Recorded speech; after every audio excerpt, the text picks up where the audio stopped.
You're not my father. The DNA test arrived on a Thursday afternoon. I remember because Thursdays were always Mom's late shift at the hospital and Dad's poker night with the guys from work. I'd been home alone cramming for my calculus final when the notification pinged on my phone. Results ready. Two simple words that would shatter 18 years of my life. I hadn't thought much about it when I'd swabbed my cheeks 6 weeks earlier.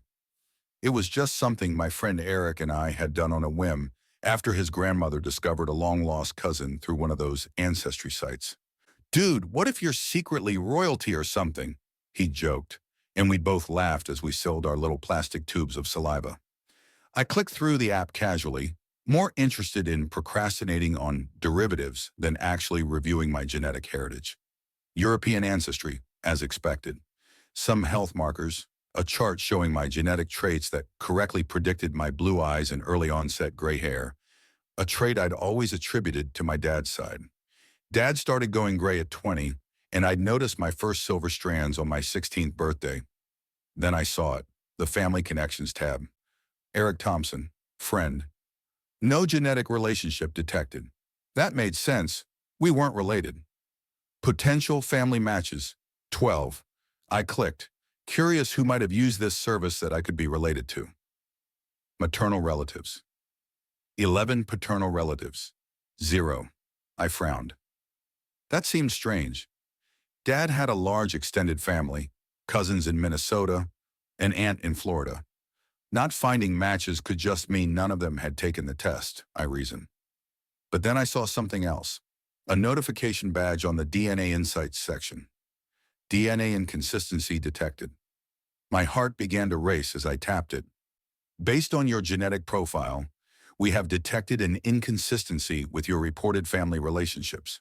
The person you have listed as your father, Thomas Mitchell, shows no genetic relationship to you. I stared at those words until they blurred, reading them over and over as if they might somehow change. The room felt suddenly cold.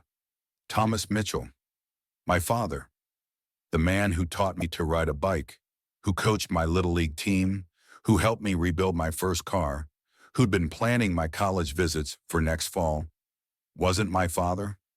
It had to be a mistake. These tests weren't 100% accurate, right? I Googled frantically, searching for false paternity DNA test results. But everything I read said the same thing. Modern DNA tests were over 99% accurate for determining paternity. I called Eric immediately. "Hey, did you get your results?" he asked cheerfully. "Yeah," I said, my voice sounding distant even to my own ears. "Did yours say anything weird?" "Nope. Turns out I'm exactly who I thought I was. Boring old me, 47% Eastern European, 32% Scottish, a splash of—" "Mine says my dad isn't my dad," I interrupted, the words tumbling out. A long silence followed. "Holy shit, Josh. Are you serious?" I sent him a screenshot. "Dude," his voice dropped. "What are you going to do?" I had no idea. I just knew I couldn't face my father, or the man I'd always called my father. At dinner that night, I feigned illness that evening, claiming a migraine. Mom brought me soup and felt my forehead, concern etched across her face. I watched her closely, searching for, what? Signs of a liar? The woman who'd nursed me through chickenpox, who'd stayed up all night helping me finish science fair projects, who still tucked my childhood stuffed bear into my suitcase whenever I went to summer camp? "You feel a little warm," she said softly. "Try to get some sleep, honey." I nodded, unable to meet her eyes. After she left, I heard Dad's heavy footsteps on the stairs, followed by a gentle knock on my door. "Hey, buddy, Mom says you're under the weather." "Dad," Thomas poked his head in, his familiar smile framed by the salt and pepper beard I'd always assumed I'd grow one day too. "Just tired," I mumbled. He crossed the room and ruffled my hair, the way he'd done since I was small. "Finals week kicking your butt, huh? Don't worry, you'll crush 'em. Got those Mitchell brains. Mitchell brains. Mitchell hair. Mitchell eyes. Mitchell temper." How many times had I heard those phrases throughout my life? "Get some rest, Josh. Love you, kiddo. Love you too, I whispered automatically as he closed the door. I didn't sleep that night. I lay awake, staring at old family photos on my phone. The resemblance everyone always commented on. Was it just wishful thinking? In some pictures, I could see similarities between Dad and me. But were they real or just the result of similar expressions, haircuts, or mannerisms picked up from 18 years of living together? By morning, I knew what I had to do. I needed more tests, more proof. I ordered 2 more DNA tests from different companies the next day using my emergency credit card. I needed to be certain before I said anything. While waiting for those results, I began observing my parents with new eyes, looking for clues, inconsistencies, anything that might explain what was happening. Dad and I had always been close. We shared interests: baseball, classic rock, old cars. He'd taught me to play guitar on his prized Fender, patiently guiding my fingers through chords until my fingertips were raw. Was that just good parenting, or had he been trying extra hard because he knew? Mom was harder to read. She'd always been the practical one in our family, the one who remembered dentist appointments and permission slips. Looking back, there were moments when she'd seemed almost overly insistent about my connection to Dad. "You're just like your father," she'd say whenever I was being stubborn. Had that been guilt talking? The 2 additional tests arrived within days of each other, and I swabbed my cheeks in secret, sending them off with a desperate prayer that the first test had been wrong. 3 weeks later, I had my answer. All 3 tests confirmed the same thing. Thomas Mitchell and I shared no genetic material. The truth felt like a physical weight pressing down on me. I lost 5 pounds that month, unable to eat. My grades slipped. I started avoiding Dad, making excuses to miss our usual father-son breakfast on Saturdays. I couldn't stand to look at him, knowing what I knew, or rather, what I didn't know. Who was my biological father? And did Dad know he wasn't? It was a lazy Sunday afternoon in July when I finally found my first real clue. Mom had asked me to find her reading glasses, and I was searching her home office when I noticed her old external hard drive plugged into her laptop. The folder was right there on the desktop. 2005 backups. I was born in 2005. I shouldn't have looked. I knew it was wrong, but I felt entitled to some truth after 18 years of lies. I copied the entire folder to my USB drive, heart hammering against my ribs. That night, alone in my room, I began searching. Most files were innocuous: work documents, digital photos from the era of flip phones, music playlists. But then I found a folder titled simply J. Inside were emails, hundreds of them, saved as individual files, between my mother and someone named James. The earliest dated back to 2004, when Mom was already married to Dad.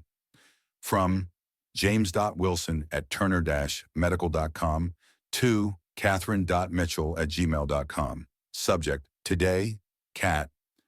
I can't stop thinking about what happened after the conference. I know you said it was a mistake, but it didn't feel like one to me. Is there any chance we could talk? Coffee, nothing more.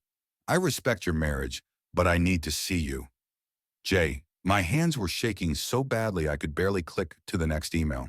From catherine.mitchell@gmail.com to james.wilson@turner-medical.com.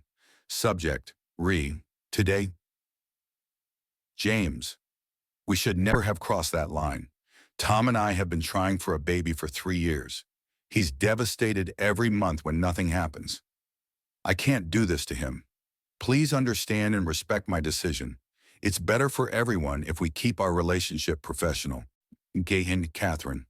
I read through email after email, watching their relationship unfold over months. My mother's resistance gradually weakening. James's persistent pursuit. Their eventual affair, conducted in hotel rooms after medical conferences, in his apartment when Dad was traveling for work. And then, the email that made my blood run cold. From catherine.mitchell@gmail.com to james.wilson@turner-medical.com. Subject: We need to talk. I'm pregnant. The timing makes it impossible to be Tom's. I don't know what to do.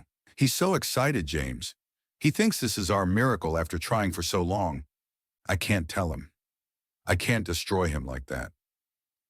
Please call me. We need to figure this out. The room spun around me. James Wilson. My biological father was someone named James Wilson. I Googled him immediately. Turner Medical was a pharmaceutical company where Mom had worked before I was born. James Wilson was listed as a former research director, now based in Seattle. I had a name. I had a face. The company website from 2010 showed a tall man with dark hair in a serious expression. I could see myself in his features, the shape of his nose, the set of his jaw. That night, I drafted and deleted a dozen emails to this stranger. What would I even say? Hi, I think you're my biological father, and my whole life has been a lie? Instead, I created a new email account and sent him a message with my phone number. No mention of DNA tests or my mother.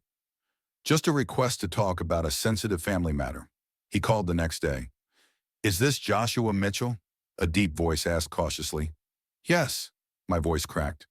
Is this James Wilson? It is. He paused.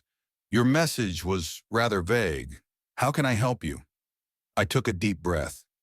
I recently did a DNA test. It showed that Thomas Mitchell isn't my biological father. The silence that followed stretched for what felt like minutes. I see, he finally said, his voice careful, measured. And you believe I might be? I found emails between you and my mother from 2005. Catherine Mitchell. She worked at Turner Medical. Another long silence, then. I remember Catherine, yes? His voice had softened. I suspected this might happen someday, with all these DNA tests everyone's doing now. So you knew about me? I asked, my voice rising. You knew and never tried to contact me? Joshua, he said gently, your mother made it very clear that Thomas was your father in every way that mattered. She didn't want me involved. She said it would destroy her marriage, destroy your family. So you just walked away? I couldn't keep the accusation from my voice. I made annual contributions to a college fund in your name, he said quietly. Catherine would send me a photo of you once a year, on your birthday. I've watched you grow up from a distance. My head was spinning. Mom had maintained contact with him all these years? Does Thomas know? I asked. Not to my knowledge. Catherine was adamant about protecting him from the truth. She loved him very much, Joshua. What happened between us was complicated. I need to meet you, I said suddenly. I need to see you in person. He agreed to fly to Chicago that weekend. We arranged to meet at a coffee shop downtown, away from anywhere my parents might go. I didn't tell anyone about the meeting. I made up an excuse about a study group and took the train downtown Saturday morning. My stomach was in knots as I entered the coffee shop, scanning the faces for someone who might be my biological father. I spotted him immediately, older than his photo, with gray streaking his dark hair, but unmistakably the man from the website, and unmistakably related to me. He stood when he saw me, his eyes wide. Joshua, he said, his voice thick with emotion, you look so much like my father. We sat across from each other, two strangers connected by blood, neither knowing quite what to say. He told me about himself, divorced, no other children, a research physician specializing in immunology. I told him about school, my interests, my plans for college. Your mother sent me your acceptance letter to Northwestern, he said with pride. Pre-med, impressive. She sent you that? I asked, stunned. My acceptance had only come through last month, he nodded. She's kept me updated on all your major milestones. First steps, first day of school, your science fair wins. I felt sick.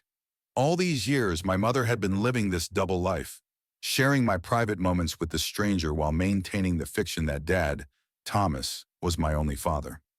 Why are you telling me this now? I asked suddenly. Why agree to meet me? James sighed deeply.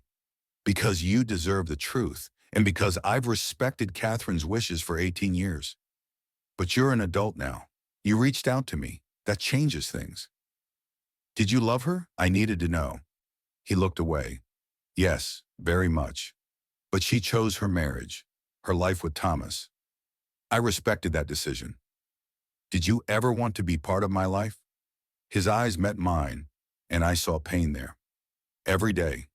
But I believed Catherine when she said it would destroy your family. I didn't want to be responsible for that. I left that meeting with more questions than answers. James had given me his contact information, told me I could reach out anytime. He'd also given me a thumb drive with photos of his parents, my grandparents, and information about medical history I should know. But most importantly, he'd given me confirmation. My mother had actively perpetuated this deception for my entire life. I spent the next week in turmoil, unsure how to proceed. Should I confront my mother? Tell Dad? Thomas? Pretend I never discovered the truth? The decision was made for me when Dad found the DNA test results in my desk drawer. I'd come home from summer job to find him sitting on my bed, the papers in his hands, his face ashen. "Josh," he said, his voice barely above a whisper. "What is this?" I froze in the doorway, panic rising in my chest. "Dad, how long have you known?" he asked, his eyes never leaving the papers. "A few months," I admitted. "I took the test with Eric for fun. I never expected—" My voice trailed off. Dad nodded slowly as if absorbing a physical blow. "Does your mother know you did this?" "No." I moved cautiously into the room, sitting beside him on the bed. "Dad, I met him. My biological father. His name is—" "James Wilson," Dad finished, his voice flat. I stared at him, stunned. "You know?" A bitter smile crossed his face. "I suspected back then. Your mother worked late so often. There were phone calls she'd take in another room. But I loved her so much, and we'd been trying for a baby for years." He looked up at me, his eyes swimming with tears. "When she told me she was pregnant, I was so happy I didn't question it. And when you were born, Josh, the moment I held you, you were mine.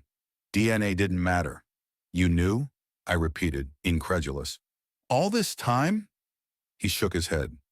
"I suspected, but I chose not to know for certain. I convinced myself I was being paranoid. Your mother seemed so happy, so devoted to our family. And you," his voice broke, "you were my son in every way that mattered." I felt tears streaming down my face. "Why didn't you ever say anything?" "What would have been the point?" Dad asked softly. "I made my choice the day you were born. I chose to be your father." He paused. "But I always feared this day would come." We sat in silence for a long moment, both processing what had been said. "What happens now?" I finally asked. Dad took a deep breath.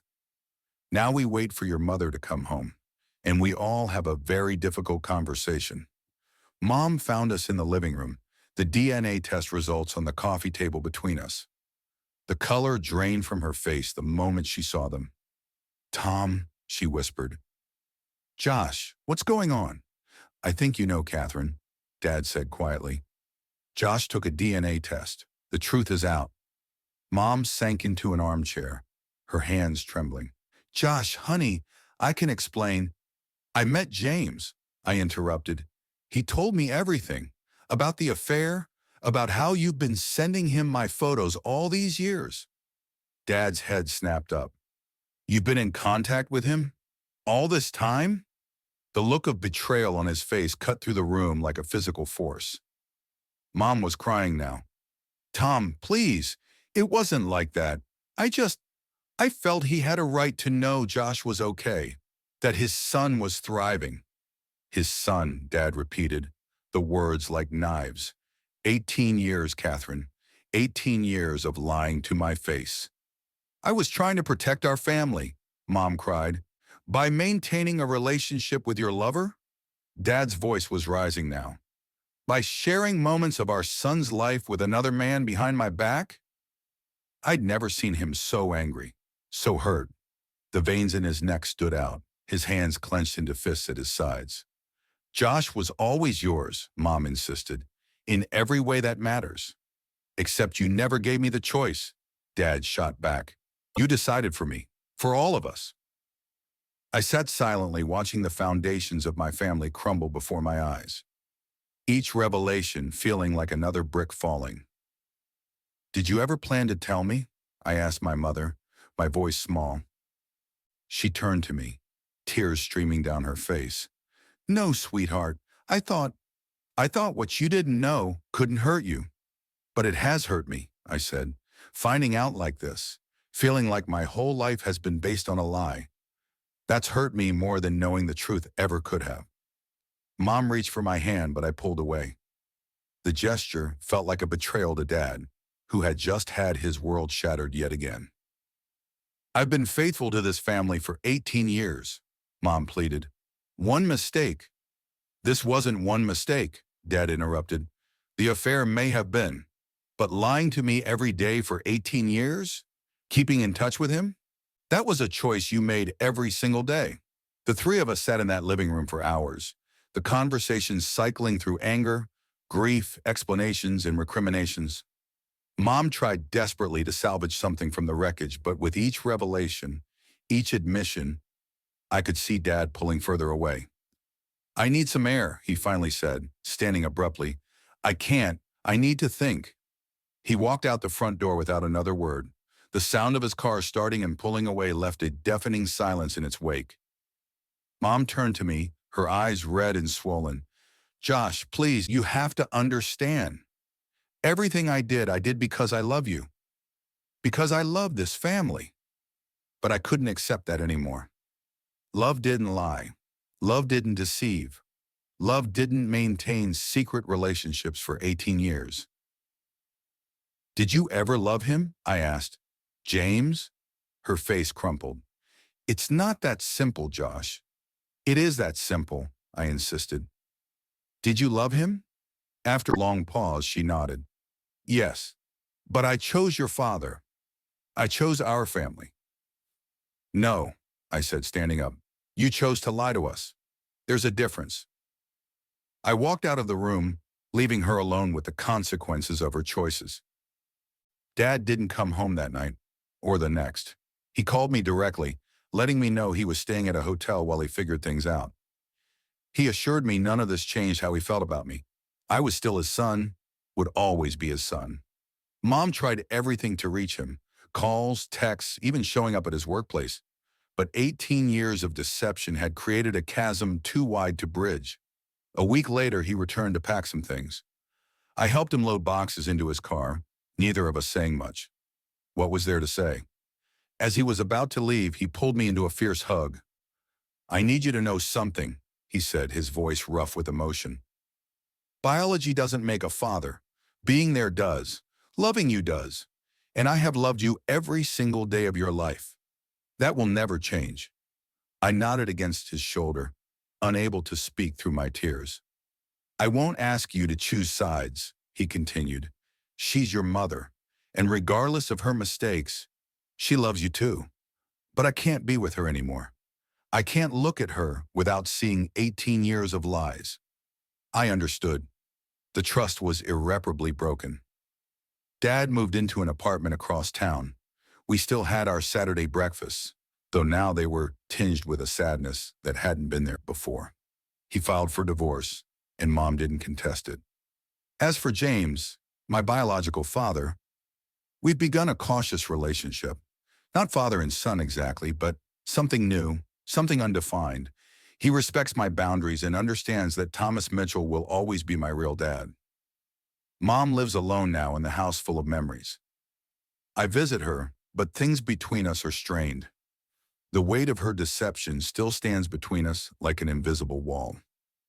She's in therapy, trying to understand why she made the choices she did, why she could never bring herself to tell the truth. I was afraid, she told me during one of our difficult conversations. Afraid of losing you both. And in the end, that fear cost me everything. I'm starting college next month. Northwestern, as planned. Dad and James have both offered to help with tuition. I accepted Dad's offer. It feels right somehow, honoring the 18 years he's already invested in me. As for the future, I don't know.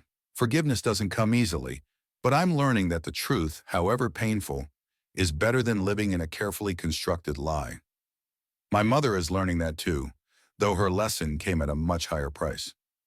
Sometimes I wonder how different things might have been if she'd been honest from the beginning.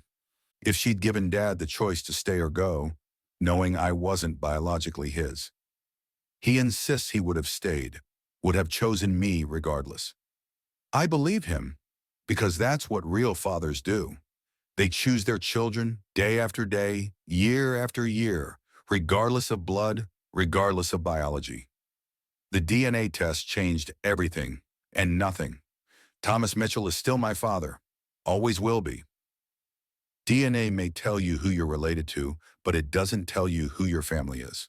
That's a choice we make every day, with our actions, with our love, and with the truth.